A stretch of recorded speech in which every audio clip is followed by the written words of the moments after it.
오늘 함께 보실 말씀의 제목은 병든 자에게 필요한 예수님입니다. 우리가 이 앞에 본문에서 나오는 내용의 이야기가 바로 이 5장 이전에 앞에서 5장 부분 앞에 부분 바로 그러니까 레위 이 사건 이전에 나오는 사건의 내용이 중풍병자의 사건이고 그리고 그 앞의 사건이 바로 나병 환자의 사건입니다. 공동서신에서 그러니까 마태, 마가, 누가 이 세 개의 복음서에서 동일하게 중풍병자 사건 이후에 바로 오늘 레위를 부르시는 이 내용이 나오고 있습니다. 그런데 이 문둥병자, 그러니까 문둥병자 사건은 누가복음에만 기록되어 있다는 것이죠. 공통적인 부분은 무엇이냐면 문둥병자, 그러니까 우리가 말하는 나병 환자라고 말을 하고도 하고 뭐 예전에는 문둥병자라고 했는데 이제 요즘엔 나병 환자, 한센인 이렇게 말을 하죠. 이 나병 환자가 예수님 앞에 나올 때 그는 그냥 일반적인 몸이 아니라 온몸에 그러니까 나병이 다 퍼져 있는 사람이었다. 그런데 예수님께서 말씀으로만 고치실 수 있음에도 불구하고 굳이 예수님께서 그렇게 하지 아니하시고 예수님께서 손을 얹고 그에게 치료를 해 주셨다라는 것입니다. 그래서 예수님께서는 그에게 굳이 손을 대신 이유는 그의 마음을 아셨기 때문이라는 것이죠. 예수님께서는 그의 마음을 아시고 고치고자 하셨다는 것입니다. 그래서 예수님께서는 그의 마음을 아시고 그에게 손을 대시고 또 중풍병자도 마찬가지고 4명의 사람에게 들것에 들려서 사람들이 그 중풍병자를 데리고 왔는데 일단은 들것이기 때문에 4사람이 동원된 것은 맞습니다. 4사람이 동원되었고 그 외에도 사람들이 그 사람을 데리고 왔다라고 표현되어 있기 때문에 4명 이상의 사람들이 것이라는 거죠. 그들이 예수님께 나아가고자 하되 나올 수가 없어서 지붕을 뚫고 지붕의 아래로 예수님께로 내리게 됩니다. 예수님께서 그에게도 또한 치료를 해주시는데 그에게도 예수님께서 그냥 바로 말씀하시기를 얘야 그냥 네 들것을 이제 가지고 너 다 나았어. 들것을 가지고 네 집으로 가라라고 말하시면 되는데 굳이 예수님께서 그에게 하신 말씀이 뭐라고 말씀하시냐면 중풍병자에게 이 사람아 네 병이 치유받았다가 아니라 네가 깨끗게 되었다. 네가 네 죄에서 깨끗게 되었다. 네 죄가 사해졌노라. 이렇게 말씀을 하시는 겁니다. 그러니까 옆에 있던 이제 바리새인과 막 바리새인의 서기관들이 난리가 난 겁니다. 어찌미냐 이게 무슨 참담한 말이냐. 그가 인간인데 어떻게 그가 누구를 치료한단 말이냐. 이렇게 난리가 난 겁니다. 그가 어떻게 누구의 죄를 사하겠느냐라고 말하는 거죠. 하나님 외에 사람의 죄를 사할 수 있는 사람이 없는데 하나님 외에 신밖에 사람의 죄를 사해 줄 수가 없는데 어찌 사람이 사람의 죄를 사한단 말이냐 이렇게 뭐 이제 난리가 난 거죠. 그렇게 신을 모욕했다. 그래서 참담하다라고 표현을 합니다. 그래서 이제 예수님께서 말씀하시는 거죠. 내가 너희에게 알게 하려고 하는 것이다. 인자에게 죄 사하는 권세도 있게 하려는 것이다 라고 말씀하시지만 더 큰 이유는 목적은 무엇이냐면요. 당시에 중풍병자, 나병 환자에 대한 사람들의 태도 자체가 좋지 못했습니다. 특히 나병 환자는 죽은 사람 시체처럼 여겼어요. 그래서 그 나병 환자하고 접촉을 하게 되어지면 오늘날에도 우리가 지금 2주간의 격리 기간이 있듯이 나병 환자하고 접촉을 하게 되어지면 일단 광야로 나가서나 아니 그와 격리해서 일주일 동안 부정하게 되어지는 기간이 있다라는 것이죠. 격리 기간인 거죠. 마찬가지로 나병 환자도 마찬가지고 중풍병자도 그 당시에 하나님에게 벌을 받았다라고 이렇게 말을 하니까 사람들이 되게 멀리하는 거예요. 근데 예수님께서 그걸 아신 거죠. 그래서 예수님께서는 그들 병만 고쳐주고 끝난 게 아니라 그 사람들 앞에서 선언을 하시는데 뭐라고 말하냐면 얘들아 이 사람이 죄가 있는 게 아니야. 이제는 죄가 사해졌다라고 표현을 하시는 겁니다. 그가 뭐 죄가 다른 사람들보다 많아서 네 죄가 사해졌다라고 말씀하신 게 아니라 너희가 생각하는 것처럼 너희가 정죄하는 것처럼 이 사람이 이제 죄인이 아니야. 이 사람은 죄가 없어라고 선포하심으로 인해서 예수님께서는 중풍병자를 그 많은 대중들 앞에서 그 사람이 아무런 문제가 없는 사람임을 말씀하시는 것입니다. 그러니 그 부분이 더 중요하다는 것이죠. 예수님께서 누구의 마음을 아시는 것입니까? 중풍병자의 마음을 아시는 거죠. 그리고 나병 환자도 마찬가지입니다. 사람들 앞에서 네가 깨끗게 되었다라고 말씀을 하시는 것입니다. 사람들이 모두 아무리 그가 질병에서 고쳐졌다 하더라도 사람들이 설마 할 것입니다. 깨끗게 안 됐을 거야. 아니야. 저 사람은 나병 환자에서 고침을 받아도 우리가 오늘날에 마찬가지로 코로나에서 누군가 돌아왔다고 해도 저 사람에게 아무래도 그 코로나의 바이러스가 아직도 남아있지 않겠는가 하면서 우리는 조심하게 될 것입니다. 마찬가지로 나병 환자이기 때문에 그들이 접촉했을 때 나병이 혹시나 걸릴까 해서 멀리하게 될 것이죠. 그러면 이 사람은 그동안 수년 동안 나병 때문에 괴로워하고 힘들어했는데 예수님께서 이렇게 선언해주지 아니하시고 그냥 고침만 해주시고 고쳐주시기만 하시고 그가 사람들 앞에 섰을 때에 사람들이 여전히 그 사람은 고침받았다고 하지만 여전히 그 사람을 대하는 사람들의 태도는 뭐냐면 나병 환자로 대한다는 것입니다. 그러면 수년 동안 나병이 걸려서도 상처받았는데 나병이 고쳐진 이후에도 사람들을 접촉하면서 그 사람들에게 받는 상처는 얼마나 클까요? 한 교회에서 마찬가지입니다. 제가 교회에 있으면서 그러니까 신천지라든지 이단에 빠졌다가 다시 돌아온 사람들이 있습니다. 그런데 교회에 다시 돌아왔을 때는 그들이 처음에는 다시 막 괜찮습니다. 우리가 안아줄게요. 그러면서 교인들이 그들에게 예전처럼 대해주는 것 같지만 아니에요. 예전과 다른 그들의 모습을 보게 됩니다. 어딘가 모르게 신천지에 빠졌다가 돌아오니까 아직도 사상이 신천지 사상인 것 같아. 그러면서 사람들이 멀리하는 거예요. 혹여나 나에게 이단 사상을 집어넣을까 해서 멀리하는 거예요. 그러니까 이 사람들이 그 이단에서 개종되어서 다시 돌아왔다고 할지라도 기성교회에 다시 잘 못 다니고 다른 교회로 옮겨가든지 조용히 교회를 이렇게 다닐 수밖에 없는 상황에 놓이게 된다는 거죠. 이런 부분이 되게 안타깝습니다. 왜 그렇습니까? 사람들은 이 생각 자체가 안 바뀌는 거죠. 그러니 예수님께서는 육체만 깨끗하게 하려는 게 아니라 사람들의 이 마인드 자체를 깨끗게 우리의 생각을 그러니까 어떻게 보면 나병 환자나 중풍병자의 몸을 깨끗게 하시는 것보다 예수님께서는 우리의 생각 자체를 변화시키기를 바라셨다는 것입니다. 우리의 마인드 자체를 바꾸려고 하신다는 것이죠. 누가는 이처럼 지금 레위 그러니까 우리가 말하는 마태복음의 저자 레위 마태라고 부릅니다. 이 레위의 사건 앞에 예수님께서 레위를 부르시는 그 사건 앞에 나병 환자와 중풍병자의 사건을 두고 바로 연결되게 함으로 인해서 지금 말하고자 하는 내용이 있다라는 것이죠. 그 교훈이 있다라는 것입니다. 우리가 생각할 때는 지금 예수님께서 그러니까 그러면 중풍병자 사건이 있은 이후에 바로 레위에게 가셨구나라고 생각하겠지만 마가복음에 보면 마가복음 2장에서는 예수님께서 그 사건이 있고 중풍병자를 고치신 이후에 그가 다시 바닷가로 가셔서 많은 사람들이 가르치시다가 그리고 오늘 사건 본문에서 그 후에 그냥 바닷가에서 또 예수님이 가르치신 이후에를 말하고 있습니다. 오늘 본문 내용 보시면요. 그 후에 예수님께서 걸어서 이제 가시다가 누굴 보신 겁니까? 레위 마태. 우리가 레위라고 불려지는 그 마태를 예수님께서 보시게 되는 것입니다. 이 복음서에서는 마태복음 9장 9절로부터 13절 그리고 마가복음 2장 13절로 17절 이 두 군데에서도 동일하게 이 말씀이 나와 있습니다. 그런데 여러분이 무슨 이 공간복음이라고 해서 공통된 관점으로 보았다라는 내용이라고 말씀드렸죠. 마태, 마가, 누가복음에 동일하게 기록된 내용의 이야기는 여러분이 그 부분을 찾아서 함께 살펴볼 필요가 있습니다. 약간씩 다릅니다. 저자의 관점에 따라서 하나님께서 그렇게 기록하게 하신 것입니다.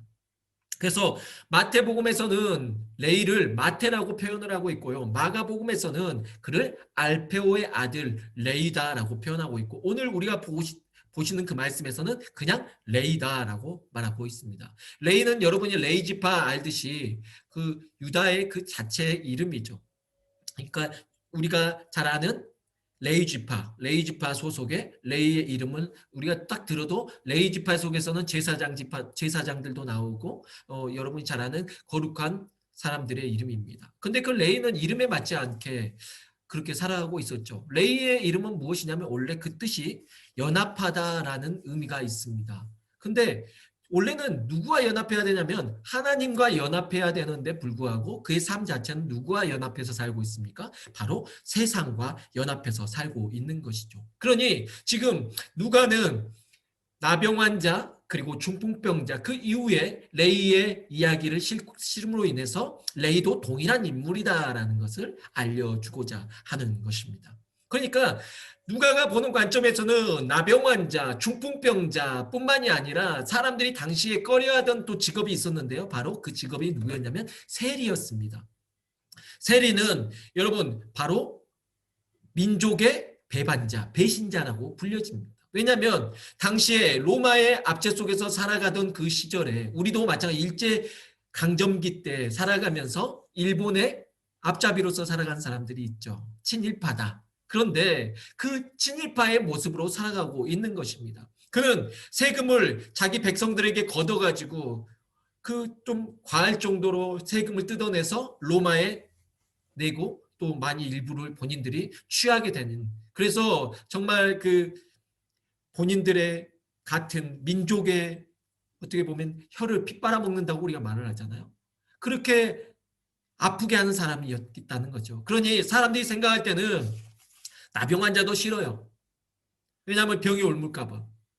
그죠? 근데 이 세리도 그 취급을 했다라는 거죠. 정말 꺼려하는 사람이었다라는 것입니다. 그러니 그냥 사람들과도 연합할 수 없는 사람이었고, 물론 그가 또한 세리로 살아가면서 하나님과도 연합해서 살 수 없을 정도로, 사람들이 생각할 때 가장 큰 죄인은 누구냐라고 말했을 때 세리다라고 말할 정도로, 그러니까 모든 사람이, 유대인들이 말했을 때 세리는 구원받지 못한다라고 생각했기 때문입니다. 그러니 사람들에게도 버림받고 사람들에게도 거리감을 줄 수밖에 없고 연합할 수 없고 하나님과도 연합할 수 없는 사람이 바로 레이였다라는 것이죠. 그런데 그 레이를 5장 27절 오늘 본문 말씀 보니까 그 후에 예수님께서 바닷가에서 사람들을 가르치신 이후에 나가셔서 레이라는 세리가 세관에 앉아있는 것을 보시고 나를 따르라 하셨다라고 말하고 있습니다.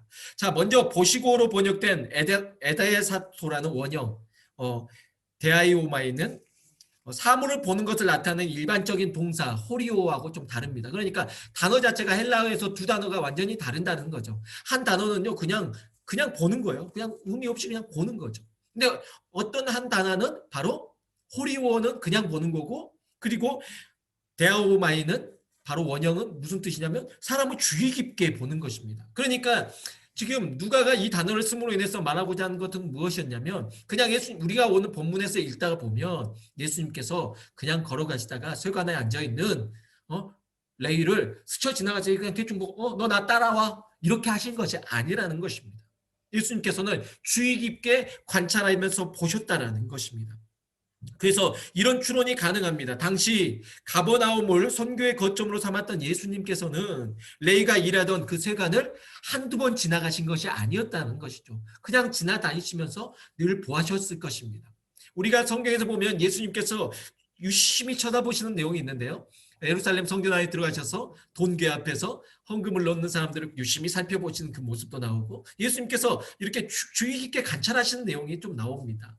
나다나엘을 또한 나무 아래에 있을 때 네가 있을 때 내가 너를 보았노라 말씀하실 때도, 그때도 예수님께서는 나다나엘은 생각지 못했지만 예수님이 자신을 주의 깊게 바라보고 있었다는 것. 또 삭개오도 뽕나무에서 올라갔을 때 내려오라고 말씀하실 때 그냥 나무에 누가 올라가 있으니까 그냥 내려와라고 그냥 말씀하시는 게 아니라 예수님께서는 주의 깊게 보시고 그리고 부르셨다라는 것이죠. 그러니 예수님께서는 지금 예정을 갖고 있는 것입니다. 사람들에게는 아무런 관심도 갖지 못하는 이 마태를 예수님께서는 그를 주의 깊게 바라보고 계시다는 것이죠. 얼마나 그 마음이 간절합니까? 앞에 부분에서 나병 환자에게, 중풍병자에게 예수님께서 사람들 앞에서 네가 깨끗게 되었다, 네 죄가 사해졌다 그러면서 예수님께서 많은 사람들 앞에서 그들이 정결케 되었음을, 그러면서 그들의 내면적인 그 마음을 치유해 주셨듯이 예수님께서는 누구의 마음을 지금 보시는 것입니까? 세리의 그 마음 중심까지도 살피시는 것입니다. 누가복음 5장 28절 말씀 보니까 그가 모든 것을 버리고 일어나 따르니라 라고 나와 있습니다. 마태복음과 마가복음하고는 조금 다릅니다. 마태복음에서는 그냥 일어나 따랐다, 마가복음에서도 그냥 일어나 따르니라 라고 나와 있는데 누가는 좀 더 깊이 있게 다루고 있습니다. 그가 모든 것을 버리고 일어나 따랐다라고 누가는 더욱더 정확하게 말하고 있습니다. 그가 모든 것을 버리고 따랐다는 것이 맞습니다. 여러분, 당시 세리는 정말 당시에 직업이 없었고 딱히 여러분 우리나라도 마찬가지 일제강점기 때 무슨 직업을 가질 수가 있겠습니까? 어떤 직업을 가져야 할까요? 해먹고 살 만한 게 없잖아요. 그러니까 일본에 또 기대어 살 수밖에 없는 거죠. 로마 시대 때도 마찬가지였습니다. 가장 돈 잘 버는 직업이 뭐였겠습니까? 당시에 자신의 나라를 압제하고 있는 나라에 뭔가에 하면서 그들을 도와주면서 아니면 그들의 일을 하면서 그들의 집을 청소해 주든 그들의 집에 경비를 쓰든 그들의 돈을 관리를 하든 뭔가 그들과 관련 있는 일을 해야지 돈을 벌 수 있게 된다는 것이죠. 그러니 세리는 어떻게 보면은 백성들에게는 자신의 민족들에게 인정받지 못했지만 가장 부유했고 가장 돈을 잘 벌 수 있는 직업이었다라는 것이죠. 특히 성경에는 정확히 기록되어 있지 않지만 역사가들은 이렇게 말합니다. 이 레위 마태가 그냥 세리가 아니라 세리장이었을 것이다. 그러니까 세리들 중에서도 장이었다라는 것이죠. 아무래도 우리는 여기서 예수님께서 세간에 앉아있는 레위를 보시고 나를 따르라고 말씀하시니까 그가 버리고 일어나 바로 따랐다라고 표현되어 있는데 바로 따르지는 않고 근다고 해서 따른 게 아니라 그가 좀 뭔가를 정리하는 시간이 필요했던 것 같습니다. 그리고 큰 잔치를 열었던 것 같습니다. 누가복음 5장 29절을 보니까 레위가 예수를 위하여 자기 집에서 큰 잔치를 하니 마태 마가에서는 그냥 잔치를 베풀었는데 여기에서 누가는 뭐라고 표현하냐면 레위 마태가 큰 잔치를 벌였다라고 말을 합니다. 그냥 잔치가 아니라 큰 잔치를 벌였다는 거죠. 여러분 성경에서 큰 잔치라고 표현하는 게 많이 있지 않습니다. 근데 누가복음에 보면 또 나오는 게 있죠. 어디입니까? 탕자의 비유에서 탕자가 돌아왔을 때 아버지가 부자였잖아요. 그래서 큰 잔치를 베푸는 겁니다. 여러분 큰 잔치는 아무나 베푸는 게 아니에요. 정말 그 당시에 없이 살고 어려웠던 사람들이 있기 때문에 여기서 큰 잔치라고 말하는 거는 온 동네 사람들에게 다 알려졌고 온 동네 사람들이 몰려와서 다 음식을 먹고 갈 정도로 큰 잔치를 했다는 거죠.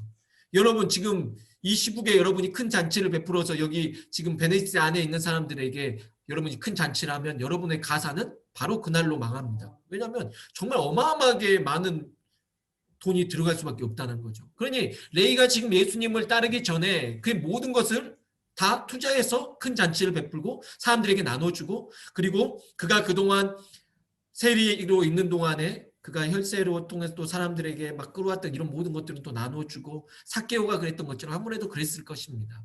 그러니 여러분 생각해 보십시오. 예수님이 야 너 나 따라와 그러니까 예수님을 그냥 따른 게 아니라 그는 지금 예수님을 따르기 전에 뭘 하는 것입니까? 그의 재산을 처리하는 것입니다. 잘 먹고 잘 살았어요. 근데 이제 예수님 따르는 거 뻔히 알 것입니다. 레이도 봤을 거예요. 세간에서 눈치를 봤을 거예요. 마음은 편치 않았을 것입니다. 그 마음을 예수님이 읽어내신 거죠. 그가 마음이 늘 불안했고 또한 마음도 좋지 못했던 것은 민족들에게 미움을 받고 있었고 또한 본인도 이 구원관 자체 나도 천국을 가고 싶다. 나도 구원받고 싶다. 그런데 세리는 구원받지 못한다는 것을 알기 때문에 당시에 그렇게 되었기 때문에 본인도 그런 자신의 영혼의 문제에 대해서 늘 고민했을 것입니다. 그 마음을 예수님이 읽어내시는 거죠. 그러니까 이 레위 마태에게 있어서는 얼마나 예수님의 그 부름이 얼마나 간절했겠습니까? 그래서 그가 예수님이 부르셨을 때 그가 그렇게 행할 수 있었다는 것이죠. 지금 누가가 말해주는 이유는 무엇이냐면 계속 지속적으로 우리에게 보여주는 그 관점이 무엇이냐면 하나님 나라 관점입니다. 예수님께서는 뭐라고 말씀하십니까? 내가 하나님 일을 하기 위해서 왔다. 내가 옴으로 인해서 하나님의 나라가 더욱더 확장될 것이다라는 그 표현을 계속 쓰고 있는 것입니다. 누가는 이렇게 표현을 하고 있는 거죠. 누가복음에서 예수님의 이 행적을 다룬 이후에 바로 사도행전을 기록하면서 이 예수님의 이 행전에 예수님의 이 행동 자체가 그냥 끝나는 게 아니라 나중에 제자들을 삼으시고 그 제자들이 나아가서 이제 전 세계로 나아가 복음을 전하는 역할을 해야 되는데 이 관점 자체를 바꾸는 것이죠. 바로 예수님을 따랐던 제자 베드로와 야고보와 요한과 그리고 안드레까지 이들도 그물을 버려두고 아버지를 또한 버려두고 부모를 버려두고 따랐다는 내용도 있습니다. 그러니 지금 복음서들이 예수님을 따르기 전에 그들이 부모님을 버렸다고 해서 부모님을 아예 그냥 버렸다라고 이런 방치했다 이런 게 아닙니다. 그러니까 무엇보다 먼저 예수님을 따르기로 그가 그들의 인생을 방향성을 바꿨다라는 거죠. 그리고 또한 재산도 그리고 직업도 버리고 예수님을 따랐다라는 것입니다. 여러분, 우리가 물질관 그냥 버리기 쉽지 않습니다. 그리고 잘 살았는데, 그리고 레이도 그동안 봐왔던 게 있을 겁니다. 자기가 세관하면서 돈을 만지고 있었지만 예수님을 따르던 많은 무리들, 그들은 어떻게 보면 직업도 없고, 그러니까 예수님을 늘 따라다니면서 말씀 듣기 좋아하고, 오늘날로 말하면은 다 노숙자와 같은 사람들인데, 얼마나 한심하게 볼 수 있었겠습니까? 그런데도 레이의 마음에는 그들이 부러웠다라는 거죠. 나는 지금 돈을 많이 갖고 있고 내가 돈 계산하고 있고 돈을 세고 있지만 나도 저분을 따르고 싶다. 나도 저분을 따르고 싶다라는 그 마음이 없었다면 예수님께서 만약에 그 마음도 없는 레이에게 야, 너 돈 날 따라라. 돈 버리고 그러면 내가 돈을 버려야지 내가 안 따라요 이렇게 말했을 거지만 예수님께서는 확신을 가지고 레이에게 말씀하셨다는 거예요. 왜냐하면 예수님은 레이의 마음을 아셨을 거니까. 그의 마음 상태, 그의 공허한 상태, 물질이 풍요롭지만 그의 마음 상태는 공허하고 외롭고 하나님에게도 멀어져 있고 사람들하고도 연합할 수 없는 이 자신의 모습 속에서 괴로워했다라는 것입니다. 그러면서 누가가 우리에게 말해주고 있는 부분은 무엇이냐면 우리의 관점이 어디에 있어야겠는가? 우리는 도대체 우리의 목적 자체가 어디에 있는지를 우리에게 알려주고자 하는 것입니다. 그래서 우리는 당시 하나님께서 정말 원하시는 그것을 행해야 된다라는 것이죠. 자, 당시에 레이는 무슨 일을 했을까요? 그는 당시에 동서로 도로가 이어지는 교통 요충지였던 가버나움에 설치된 세관이 주로 하는 일이 무엇이었냐면 도로세와 교통세 그리고 및 관세를 주로 징수하는 세리였다라는 것입니다. 경제적으로 부유함은 가져주었으나 세리라는 직업이 정말 매국노 취급을 당했기 때문에 수치스러울 수밖에 없었다라는 것이죠. 그래서 예수님이 부르실 때 그는 안락한 삶을 버리고 결단력 있는 모습, 하나님의 나라를 위한 삶을 살기로 결단하고 이렇게 따랐다라는 것입니다. 5장 28절에 보면 버리고라고 나오는 것은 떠나다, 남겨두다 혹은 소홀히 하다라는 뜻을 가진 카탈레이포라는 분사형을 쓰고 있습니다. 마태는 예수께서 자신을 부를 때 생업 및 가진 바 모든 것을 미련 없이 남겨두고 예수를 따라 떠났음이 이 단어에 잘 나타나고 있다는 것이죠. 지금까지 그는 돈을 벌고자 하는 단 하나의 욕망 때문에 온갖 멸시와 모욕을 견디며 세일이라는 직업을 고수하고 있었다는 것입니다. 그러나 그러면서도 그는 깨끗이 못한 돈과 떳떳하지 못한 직업, 동족들의 질시와 증오 그리고 하나님에 대한 죄책감 등으로 인해 심히 갈등하고 괴로워하고 있었다는 것입니다. 그러던 중 마태는 자신을 찾아오신 예수님을 만난 후에 자신의 인생 가치를 더 이상 재물에 두지 않고 예수께 고정시켰다는 것입니다. 그는 결국 나를 좇으라 라고 하시는 예수님의 명령에 순종하여 예수를 좇기로 결단하면서 자기의 가진 모든 것을 아낌없이 버렸다는 것입니다. 우리는 본문에 질문을 던져보아야 됩니다. 어떻게 간결한 예수님의 부르심에 레이는 모든 것을 버리고 일어나 바로 따를 수 있었을까? 나라면 그렇게 할 수 있었을까? 지금 우리가 물질적으로 어려운 상황 속에서도 늘 물질 관념에서 우리는 벗어나지 못하는데 어떻게 잘 살고 있던 사람이 뻔히 예수님 따라가면 예수님이 보니까 좋은 데서 주무시지도 않는 것 같고 잘 먹고 다니시는 것 같지도 않고 나도 그러면 내 재산 다 탕진하고 예수님 따라다니면 어떻게 보면 누가 봤을 때 정말 갑자기 하루아침에 인생이 바로 노숙자 된 것처럼 보일 수도 있을 건데 어떻게 그 결정을 할 수 있었을까? 이렇게 우리가 한번 질문을 던져보아야 된다는 것이죠. 또한 세리 직업은 물질적으로 풍요로웠기 때문에 예수님을 따른다면 물질적으로 어려울 게 물보듯 뻔했을 텐데 예수님을 따르기로 결정한 것 그것도 우리는 다시 한번 살펴봐야 된다는 것. 또한 세리 출신의 레이도 있었는데 예수님을 따르던 제자들에게 여러분이 잘 아시는 누가 있었습니까? 바로 가룟 유다라는 사람이 있었습니다.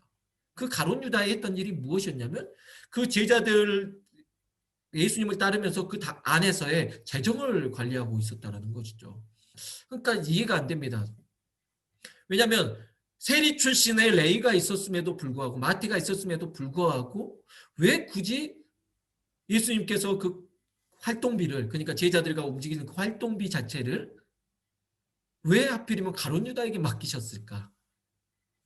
그리고 레이가 여러분 생각해 보십시오. 내가 회계사 출신이고 내가 세관 출신이면 여러분 돈 계산이 누구보다 빠릅니다. 그러면 뻔히 많지도 않은 돈, 더욱더 국민의 그 모든 그 안에 있던 가버나움의 그 재정을 관리했던 사람이 그냥 예수님 제자들하고 다녔던 그 활동비 자체를 계산하지 못하진 않았을 겁니다. 근데 가룟 유다가 그렇게 빼돌리고 이런 걸 몰랐을까요, 과연? 알았을 거라고 저는 생각이 됩니다. 왜냐면 보이니까요, 뻔히. 예전에 제가 알던 그 전도사님이, 여전도사님이 회계를 하셨어요. 그러다가 이제 전도사 사역 되니까 교회 이런 것들의 행정적인 이런 게 너무 잘 보이는 것입니다. 보일 수밖에 없다는 거예요. 그러니까 좀 더 이렇게 하면은 좀 더 수월하게 일 진행이 될 건데 이런 것을 생각을 하시더라고요. 마찬가지죠. 레이도 그런 게 계속 생각이 들었겠죠. 그러나 그는 아무래도 그걸 생각하지 않기 위해서 보고도 못 본 척 어떻게 보면 또한 그걸 생각하지 않기 위해서 내가 세상에서 사용했던 그 나의 세상적인 지혜를 이제는 그걸 사용하지 않고 예수님의 말씀 듣는 데만 사용하고자 그가 집중하지 않았을까라는 생각이 든다는 것입니다. 그래서 또한 우리는 한번 생각해 보아야 될 것이 마태와 가룟 유다의 차이는 무엇일까?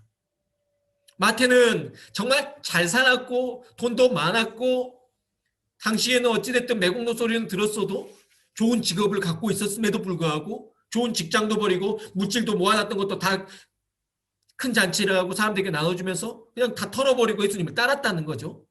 한편 가룟 유다는 예수님을 따르고 있으면서도 그 안에서 어떻게 하면 돈을 빼돌릴까?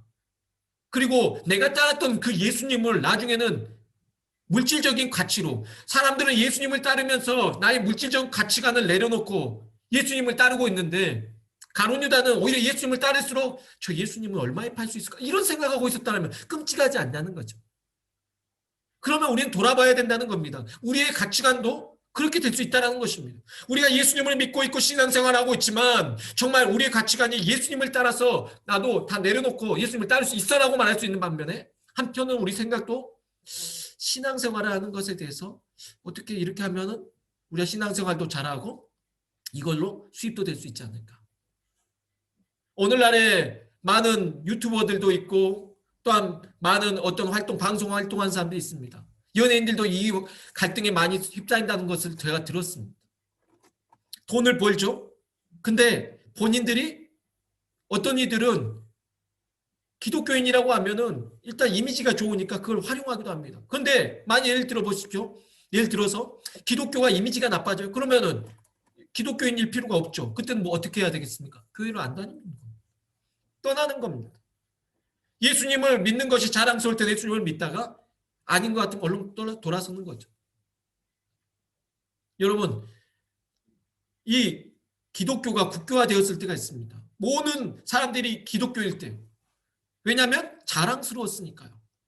국가적인 혜택이 있었으니까. 내가 기독교이면은 혜택이 있었으니까요. 그런데 기독교인이면은 죽거나 박해를 받거나 끌려가서 정말 사형장에서 짐승에게나 또한 톱으로 켜지기도 하고 살이 벗겨지기도 하고 화형을 당하기도 하고 이런 끔찍한 고통을 당했을 때는 떠나는 거죠.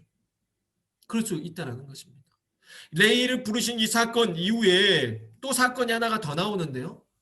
바로 예수님께서 이제 제자들과 안식일 이제 가는 과정에 나옵니다. 이 과정에서 예수님의 제자들에게 사람들이 물어봅니다. 왜 세례 요한의 제자들은 금식을 하는데 당신의 제자들은 금식하지 않습니까? 예수님께서 신부가 신랑과 함께 있을 때 밥 굶을 수 있냐? 그럴 수 없다. 그러나 신랑이 없어지면 그때는 밥 굶게 되지 않겠느냐? 나 있는 동안에는 이들이 금식 안 하고 나 떠난 이후에 할 것이다. 정말 예수님이 떠난 이후에 제자들은 성령이 오시기 전까지 금식하고 기도하게 되는 것입니다. 그리고 예수님께서 그 말씀하시고 난 이후에 말씀하시는 게 무엇이냐면 새 포도주를 오래된 포도주머니에 담으면 그 포도주머니가 여러분 그 새로운 포도주는 그 활성이 돼요. 그러면서 그 가죽이라고 할지라도 가죽 주머니가 터지게 돼버린다 봅니다. 그런데 묵은 이미 포도주는 함께 있었기 때문에 터지게 하진 않아요. 근데 그동안 포도주를 담아놨던 그 주머니 포도주를 쏟아내고 묵은 포도주를 쏟아내고 거기다 다시 새 새 포도주를 담으면 그 주머니는 터져버리게 된다는 거죠. 마찬가지로 예수님께서 새 포도주는 새 부대, 묵은 포도주는 묵은 포도주라고 말씀하시는데 그 이후에 예수님께서 말씀하신 그 말씀이 여러분 더 놀랍습니다. 39절인데요. 5장 39절의 내용에 뭐라고 나오냐면 묵은 포도주를 마시고 새 것을 원하는 자가 없나니 이는 묵은 것이 더 좋다 함이라. 사람들이 새 것을 원치 않는다는 거예요. 묵은 것을 좋아한다는 거죠. 뭔 말입니까? 변화를 깨하지 않아요. 그러니까 예수님이 오셨습니다. 예수님을 따르고 결단한다는 게 여러분 쉽지가 않아요. 우리가 새해가 시작됐어요. 왜 새해입니까? 우리 마음이 새해인 거죠. 하나님 앞에는 모든 게 새해죠. 그런데 우리가 올해는 좀 새롭게 시작하자. 이전과 다르게 살자. 그래서 새해라고 우리가 하는 것입니다. 그럼 새해면은 우리가 좀 새롭게 접근을 해야 되죠. 근데 뭐가 새로운 거냐는 거죠. 오늘 누가는 레위 마태를 통해서 우리에게 알려주고자 하는 것이 무엇입니까? 어떻게 돼야 우리가 새로워질 수 있는지 바로 신랑 되신 예수님을 만나야 된다는 건데 진심으로 인격적으로 만나야 된다는 거죠. 지금 레위 마태는 예수님을 어떻게 만난 것입니까? 예수님을 인격적으로 만난 거죠. 그냥 만난 게 아니에요. 자, 예수님도 레위를 지나가다가 스쳐 지나가듯이 저기 세관에 앉아있네. 쟤 불쌍하네. 야, 너 나 따라와. 이렇게 하시지 않았냐. 예수님이 오랫동안 지켜보셨고 예수님께서 더욱더 집중 있게 관찰하셨고 그를 부르신 것이라는 거죠. 마찬가지로 레위 마태도 그냥 예수님 나 이제 돈 벌 만큼 벌었으니까 예수님 따라볼까? 이런 게 아니라 정말 모든 것을 다 내려놓고 예수님 앞에 자신의 인생을 맡겼다라는 것입니다. 그것은 무엇입니까? 인격적으로 정말 예수님을 만났다라는 것이죠. 그러니 예수님도 레위를 인격적으로 만나 주셨고 레위도 예수님 인격적으로 만난 것이죠. 서로가 어떤 만남이 이루어진 것입니까? 그런데 똑같은 예수님이 똑같은 방식으로 가룟 유다에게 다가가셨음에도 불구하고 가룟 유다는 어떻게 했습니까? 예수님을 인격적으로 만나지 못했다는 것입니다. 예수님과 함께 있었습니다. 예수님이 말씀 전하신 곳에 함께 있었습니다. 예수님께서 병자를 고치신 곳에 함께 있었습니다. 예수님을 따라서 함께 동행하고 함께 먹고 함께 자고 함께 활동을 했습니다. 그런데 예수님을 몰랐다는 거죠. 그리고 그는 나중에 예수님을 팔아버렸다는 것입니다. 얼마나 안타깝습니까? 여러분 오늘날 우리가 예수님을 믿는다 말하고 우리가 기독교인이라고 말하고 우리가 교회 다니고 신앙생활 한다고 말하지만 예수님을 모를 수 있다는 거예요. 얼마나 안타깝습니까? 얼마나 안타깝습니까? 오늘 말씀의 제목이 병든 자에게 필요한 예수님이라는 것이죠. 오늘 말씀에 보면 이런 앞에 부분에서 나오는 것입니다. 예수님께서 뭐라고 말하냐면 병든 자에게라야 필요하다. 31절 누가복음 31절 내용을 보시죠. 예수께서 대답하여 이르시되 건강한 자에게는 의사가 쓸데없고 병든 자에게라야 쓸데있나니. 당시에 이제 큰 잔치를 베푸니까 모든 사람이 왔을 거 아닙니까? 그냥 가난하고 힘든 사람만 온 게 아니라 정말 다 왔습니다. 특히 세리들이 앉아 있었어요. 아무래도 그랬을 것 같아요. 오늘날의 직장 생활하던 부장님이 이사나 부장님이 이제 나 직장 정리하고 나 이제 예수님 따라 살겠다 이렇게 결정을 했어요. 그러면 그가 이제 직장에서 누굴 초대하겠습니까? 직장에서 함께 일했던 사람들.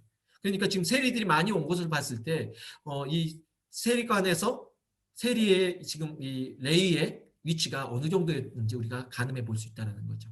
높은 사람이었던 것 같아요. 그러니까 부하 직원들도 다 와가지고 아유 우리 부장님 이제 정리하고 예수님 따라다닌다네? 이러면서 신기해서 다 왔을 거예요. 초청한 거죠.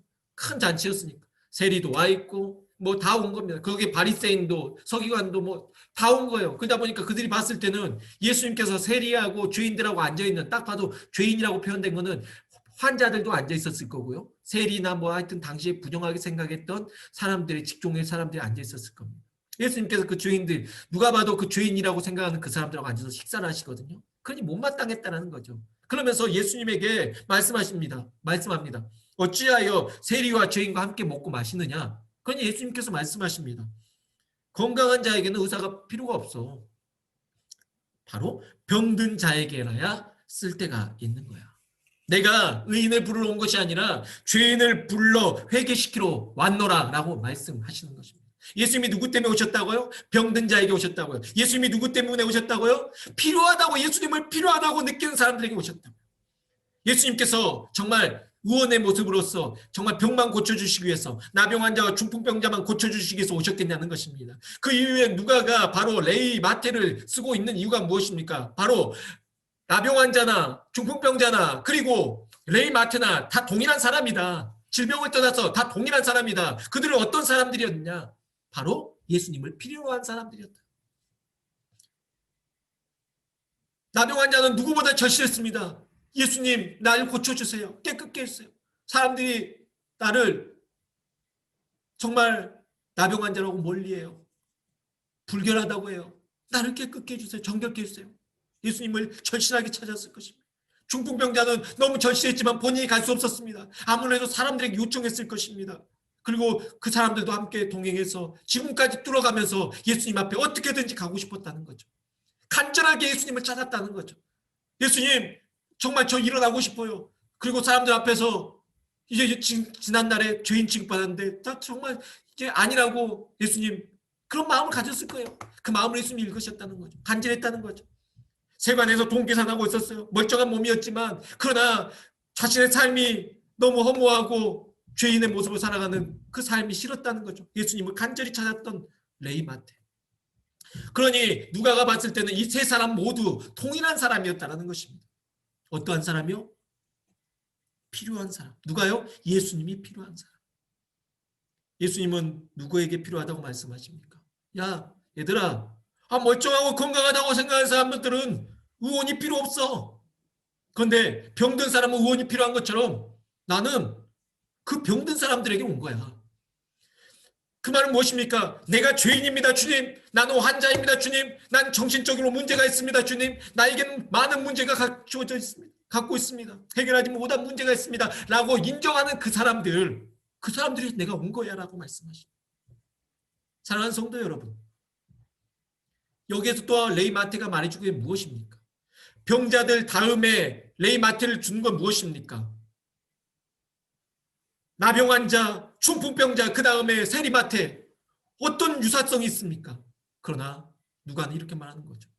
물질관 속에, 물질이 없으면 못 산다는 물질관 속에 매어서 살아가고 있는 것도 병이라는 거죠. 중풍병자, 나병 환자, 그리고 물질 생각에 돈 세상의 물질관에 사로잡혀 있는 것 자체도 우리가 생각할 땐 질병이라고 생각하지 않지만 누가가 말하고 있는 예수님의 관점에서 봤을 때는 그것도 큰 질병이라는 것입니다. 세상의 물질 속에서 사로잡혀서 살아가는, 그 물질이 없으면 못 산다는 그 가룟 유다 같은 생각을 가지고 있는 그건 병이었다는 거죠. 안타깝습니다. 예수님은 그렇게 오랫동안 따랐는데도 불구하고 그 가룟 유다는 그 병을 고침받지 못했습니다. 여러분, 그러니 우리가 생각해 보십시오. 어떠한 신앙생활을 해야 되는지. 안타깝게도 가룟 유다는 예수님과 함께 했지만 예수님이 필요하다라고 느낀 게 아니라 예수님을 그냥 돈벌이, 나중에는 예수를 팔아서 수익을 남기려는 어떤 그런 생각이 있을 수 있죠. 여러분, 기독교인도 마찬가지입니다. 기독교는 여러분 이용해서는 안 되는 것이고, 우리가 신앙생활은 우리가 어떠한 동기를 위해서 하는 것이 아니라 우리가 믿음을 가지고 정말 예수님이, 정말 나 예수님 없으면 못 살아요. 예수님 없으면 내 인생은 너무 초라해져요. 예수님 없으면 저는 죽은 자와 같아요. 예수님, 나를 불쌍히 여겨주세요. 나를 떠나지 마세요. 예수님, 오늘 레위 마태를 지나가다가 관심 있게 보시고 부르주신 것처럼 예수님, 나를 불러주세요. 하나님, 나 지금 여전히 교회 다니고 있고 내가 신앙생활 한다고 말하고 말씀도 읽는다고 말하지만 나 아직 예수님 인격적으로 만나지 못했습니다. 하나님을 인격적으로 만나지 못했습니다. 주님, 만나주세요. 이런 간절한 믿기를 소망합니다. 병든 자에게 필요한 예수님, 여러분에게는 필요하지 않으십니까? 예수님이 필요하다고 느끼십니까? 간절한 마음으로 예수님을 함께 찾게 되기를 주 예수 그리스도의 이름으로 축원합니다.